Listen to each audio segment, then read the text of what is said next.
time now for Countywide, a special presentation of Yavapai Broadcasting News. Join News Director Paul David and News Editor Philip Catafamo as they talk with our community's leaders, newsmakers, and people in the know.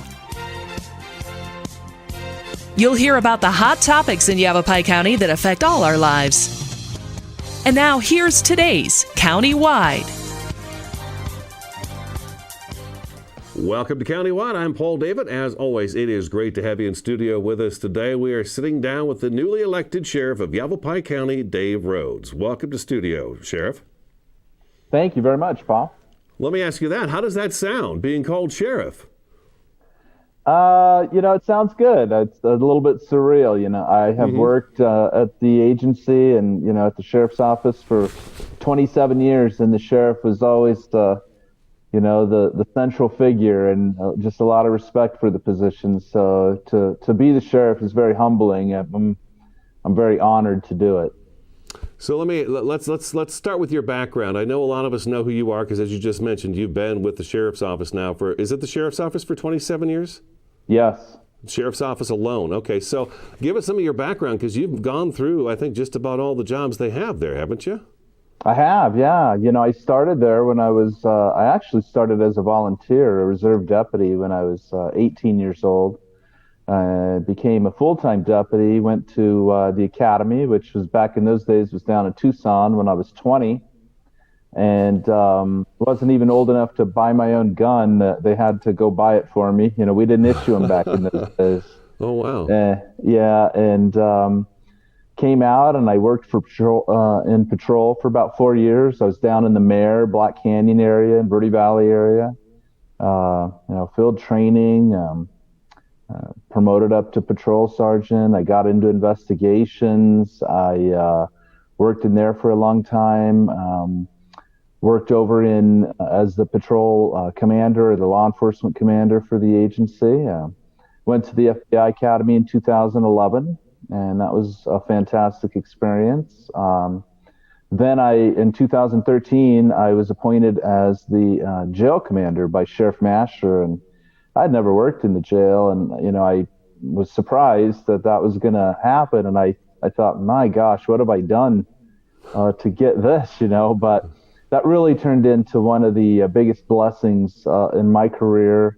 We really made a lot of changes in there, and did a lot of work at decriminalizing mental illness, did a lot of work at getting people connected to treatment that were coming out of the jail, and formed a program that's now named Reach Out that's being pushed statewide at all the other counties, and really aimed at getting people help that were getting released from jail.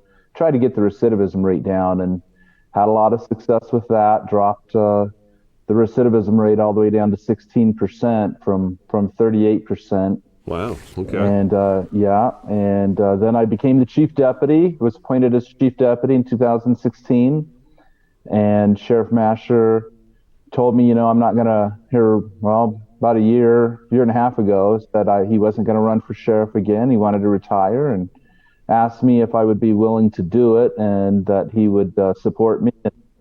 And so I agreed to do that. And, I retired last April, believe it or not. I wanted to retire and run full-time, campaign full-time. And then, if I was elected, I'd return if the voters wanted me to come back. And if they didn't, I'd go on with my life. But as it turns out, nobody... like I said earlier, nobody wanted the job, so right. I was the only name on the ballot, so I got it. And here you are today, Sheriff Rhodes. Yes, sir. Fantastic. All right, let's jump into some of the questions. So now everyone has the background on Sheriff Rhodes. He has been with YCSO. He knows the ins and outs for sure. Let's talk a little bit about the pandemic and how that has affected the Yavapai County Jail. And let me ask you this other question, too. Are we still housing most of our inmates, if not all inmates, in the Camp Verde jail facility? That Prescott jail is no longer sufficient for holding for multiple days. I think it's kind of a holding cell, but eventually they do come over to Camp Verde. So how has the COVID been doing in the jail? Oh, man, it's very difficult to It's very difficult to deal with that in the jail setting, and I got to give a lot of credit to the jail staff and to our medical staff that work over there at Wexford Healthcare, because we've had a very low, knock on wood, we've had a very low infection rate among the inmates. But what has happened was a number of things have been put in place at the court level to keep the jail population down, and that is, what they call out of custody sentencings have been delayed. So if you were charged with something and released, but you're going to be sentenced to jail or prison, they're holding on to those until we've got more bed space. And we've got a lot of probation violations that haven't been picked up yet. We're not taking some misdemeanor bookings at this time in an effort to keep the jail population low.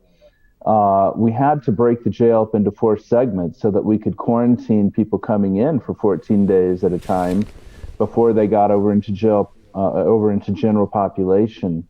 And really what that causes is it's a nightmare for classification. And classification is nothing more than just, deciding who you're going to house in what parts of the jail for what reasons. And so that gets pretty complicated. And they're doing the best that they can. Arizona DOC didn't accept any of their transfers except I think once a month there for a while. So anybody that was sentenced to prison that was in the jail, we were holding on to them for a much longer time than necessary. So what's happening is you have a situation where the jail is full of people that are staying there for much longer because the criminal justice system is slowing down, because it's hard for them to have trials. It's hard for them to do a lot of the things that they need to do to keep the system moving. There's a lot of people that will be charged and come to jail at some point when COVID slows down or vaccines get rolled out and this infection rate starts to turn around.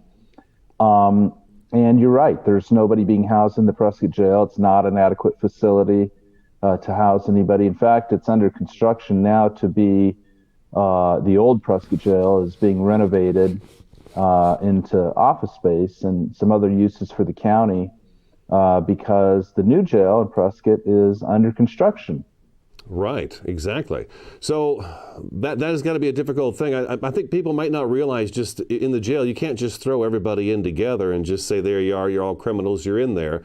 Can we talk a little bit about that, just the separation that has to be done and what it is you have to look at? I know you mentioned that, but that kind of also takes up added space, not just having inmates that are stuck in the jail because they can't move to where they're supposed to be going right now, but then as these folks come in, you've got to set them in different locations, which can lead to, I don't know, maybe 5-6 beds only being used. Maybe there's one woman in jail and she's in this area, but then she's actually consuming all of these beds. So maybe that's not so clear. Well, that's exactly what happens is that that's a great example. Obviously, we can't house men and women together in jail. That's an example of classification. So women have their own part of the jail. Men have their own part of the jail.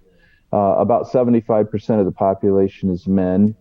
But when you drill into that a little bit more, let's say that you have somebody that's been charged with murder, and then they're in jail, and let's say that they're a documented gang member, whatever it is, and this person is probably a predator, probably pretty dangerous. They're what we call institutionalized, which means their life setting is in an incarcerated setting, and that's how they live.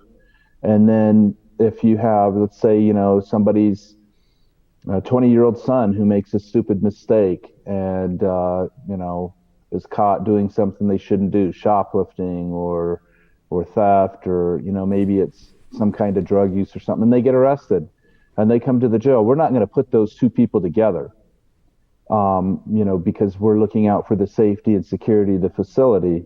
That's an example.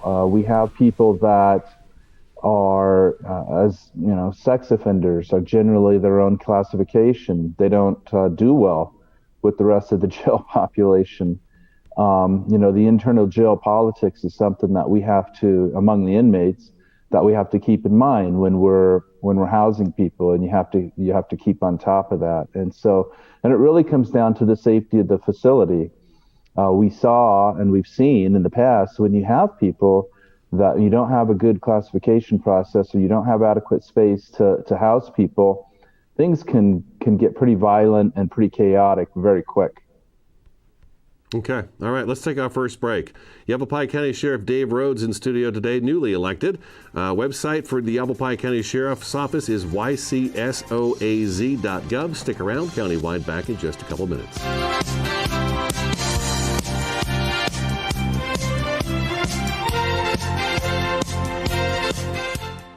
Who doesn't dream of home improvements? Perhaps your kitchen, the real living room. Maybe the bathroom, where you bookend your day. Langstrand Contracting is your one-stop shop from tear down to finishing touches. With 35 years of experience, Chris and his team will work with you to match your family's style and budget. Call Langstrand Contracting today for guidance in bringing your vision to life. Award-winning Soundbites Grill is an entertainment restaurant located in Uptown Sedona at the Hyatt Pinion Point Resort. Open for lunch and dinner, featuring fresh fish, all-natural hand-cut beef, even a full vegan menu. Family-friendly, open 11:30 to 9, late dining on Friday and Saturday. Soundbites Grill has some of the best views of the Sedona Red Rocks. Offers world-class entertainment, food, fun, and music. Hi, this is Greg at Verde Solar Power. You know, Arizona has lots of clean, renewable sunshine, and we want to help you take advantage of it with our quality solar installations, and we offer to beat any written offer on a residential solar electric system. So bring us your electric bill and let us show you how solar power will save you money. We're located conveniently here in the Verde Valley and are dedicated to helping the valley go solar. So remember, the energy solution comes up every morning. Starting in the late 1920s, Grandpa Gettle and his brothers laid the groundwork for what would become a family legacy. Almost 100 years and 100 patents later, Gettle's High Desert Mechanical continues to raise the bar of quality heating, cooling, and plumbing products and services in the Verde Valley. Call Gettle's High Desert Mechanical Heating, Air Conditioning, and Plumbing at 567-2200 or online at GettlesHDM.com, providing solutions for your comfort. Don't settle, get Gettles.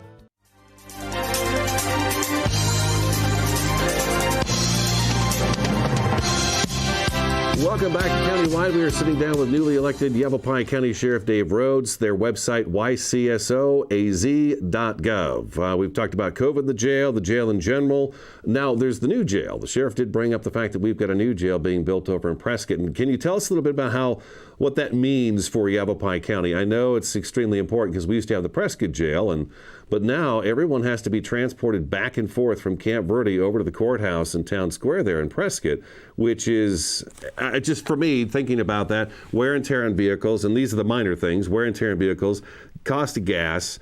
There's I'm thinking the danger for the Department of Corrections officers that have to be transporting people back and forth, the law enforcement officers that have to transport people back and forth between Prescott and the Verde Valley. Those are just a few that I can think of that would concern me, and it's nice to know there's a new jail going in. Yeah, absolutely. You know, the new jail in Prescott is something that we have recognized, a lot of people have recognized for the last 20-something years that was necessary. The old facility over there was outdated. The design didn't allow for a lot of the things that we now have to have, which like fire escape, fire suppression, or constant monitoring of the inmates. You couldn't do any of that in that old facility. And it was dangerous. You know, we had a federal consent decree back in the late 90s, early 2000 because of the violence in that facility. So county's been working on this for 20 years. We're going to build a new facility there in Prescott. It's going to have about 150 beds. And it's really a transfer facility. You know, the jail in Camp Verde is 600 beds, 644, be 150 in Prescott. And that's going to allow all the agencies over there to book and hold people in Prescott until they get through their initial court appearances. If they don't get out right away, then they'll be brought over to the Verde. And court there's going to be 2 new courtrooms that are going to be attached to the jail, built right there, so we don't have to transport people in mass to the downtown courthouses anymore.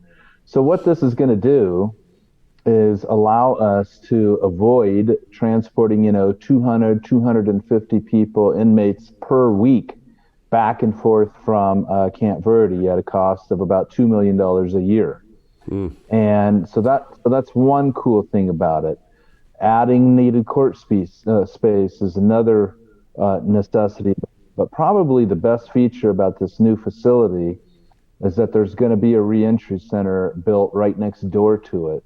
And what that means, and so what that means is that everybody that's being released from jail that has been screened and presented with risk factors for recidivism, such as substance abuse, such as mental health issues, homelessness, these type of things, they will be released into the reentry center, and that will allow community area providers to come and receive them in what we call a warm handoff, essentially assure that they don't just walk out onto the street and go right back into the situation that led to them being in jail in the first place. Sure. Give them some skills, make them a functioning part of our society, right?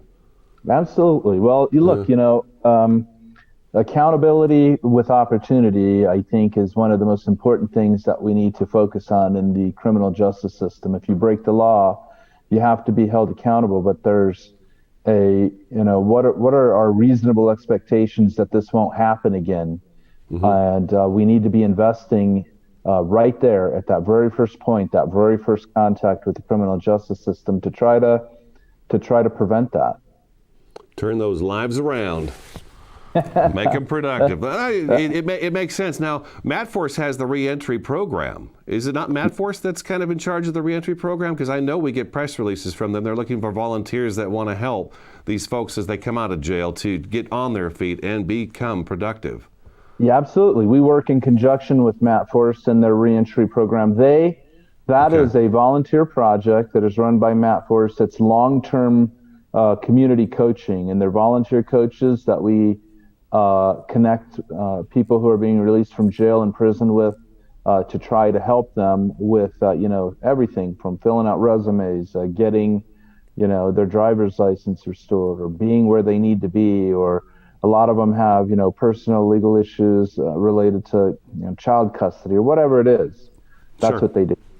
Okay, all right, very good. And when is the new jail going to be done over there in Prescott? Do we have an end date?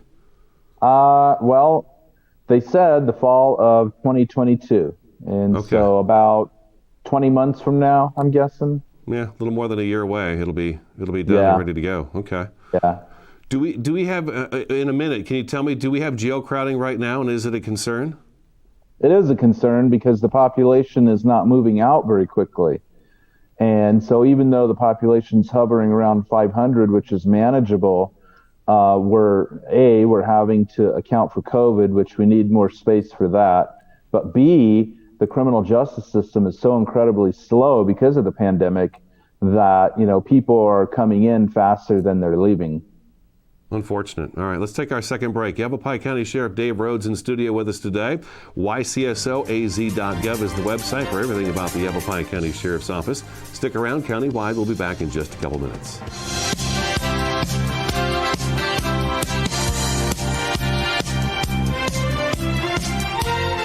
Two things we can count on every year: a new set of tax rules and great weather here in northern Arizona. Jackson Hewitt Tax Service, locally owned and operated by Lewis Rice since 1997, is here for you all year long. Your neighborhood Jackson Hewitt Tax Office will help you in all of your taxing situations. Electronic filing is always free with your tax preparation at Jackson Hewitt Tax Service. Get more in return. Call 1-800-234-1040 for an office near you.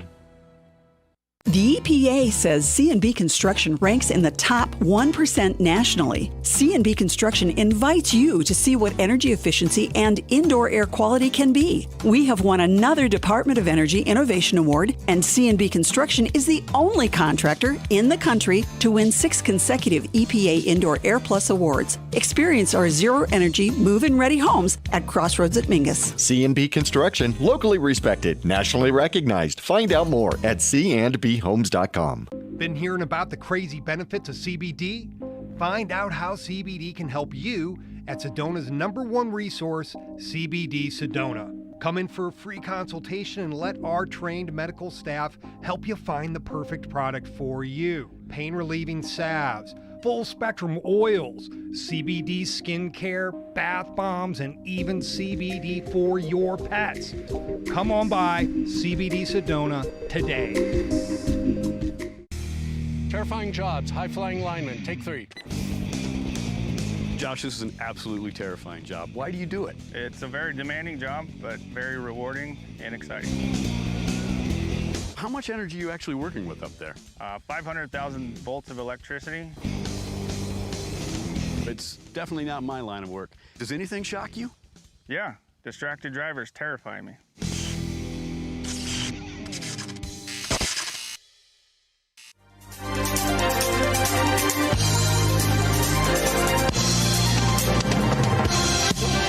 Welcome back countywide. We've got just a few minutes left in the program. We are sitting down with newly elected Yavapai County Sheriff Dave Rhodes. YCSOAZ.gov is their website for all information. Don't forget, Yavapai Silent Witness is also part of the Sheriff's Office, although it serves the entire county. So YavapaisSW.com as well is a good website to go to for that. A story came out from AP, and it's no surprise to me. It's no surprise to you. We talked about before the show. We've seen it now. We've got the sour fire burning near the little community of Cherry right now. It was 1,200 acres as of late yesterday morning, and I've not received an update yet today. And then the weekend prior was the goat fire, pretty much in the same area, 28 acres. And it's just to show we haven't had any rain or snow. We're getting a little bit right now, but I'm curious to see this wildfire season could be much more severe than what we saw last year, just because we have not had that typical winter-spring lull in the fire season. Do we have, with the pandemic over this last year, do we have enough volunteers at the Sheriff's Office to be able to handle the ready, set, go evacuations and things of that nature when wildfire season really does start to ramp up? Yeah, I believe that we do. Our volunteer forces are so dedicated and to their craft and to their mission, and we have a lot of different groups. And believe it or not, they've stayed very busy with search and rescue. One of the things that all this nice weather, coupled with a pandemic, which eliminated pretty much all other recreational activities, people are outdoors like they've never been before. Exactly. And a lot of people that have no experience out there are finding themselves in different situations where they need, assistance and whatnot. So we've had a lot of calls for search and rescue, which has kept the volunteers very engaged. But they serve a critical function. They really go into these communities, like you mentioned, Cherry, Crown King, where there's kind of, one way in and one way out kind of scenario. It's very hard to evacuate that if you get trapped on one side or the other, or a fire breaks out in the middle of the community. It's very hard to get that evacuated. And so they're always mapping and putting together emergency evacuation plans to stay on top of that. So that we can do something on a moment's notice, because, these fires can start anywhere and they can move incredibly fast. Okay. All right. So there's the backcountry unit, there's search and rescue, there's the quad unit, there was a mounted unit. There's multiple units is basically what I'm getting at when it comes to the Yavapai County Sheriff's Office search and rescue groups. There's numerous different teams.